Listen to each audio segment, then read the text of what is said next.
আসসালামু আলাইকুম রহমতুল্লাহ। দেশে একটি প্রবাদ বাক্য আছে যে চোরের মন পুলিশ পুলিশ, চোরের মন পুলিশ পুলিশ। কারণ চোর যেখানেই যায়, যেখানেই থাকে, হ্যাঁ, সে মনে করে যে এই না জানি পুলিশ আসতেছে। তো আমাদের এই মির্জা আব্বাস সাহেব, ওনারা তো খুনের সাথে খুনের সাথে জড়িত না, তাহলে এই খুনের দায় বা তার নিজেরা কেন নেই? যে তারা বলে, মির্জা আব্বাস সাহেব বলতেছেন যে একটা ষড়যন্ত্র করে খুন করে এটা আমাদের বিএনপির উপর চাপাই দিতেছে। বিএনপির উপরে কেন চাপাবে? এর দায়ভার আপনারা নিজেরা কেন নেন?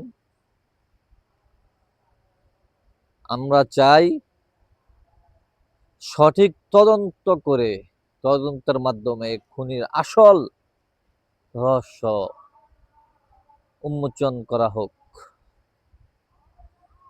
সঠিক তদন্ত করলে আসল খুনি বেরিয়ে আসবে ইনশাল্লাহ।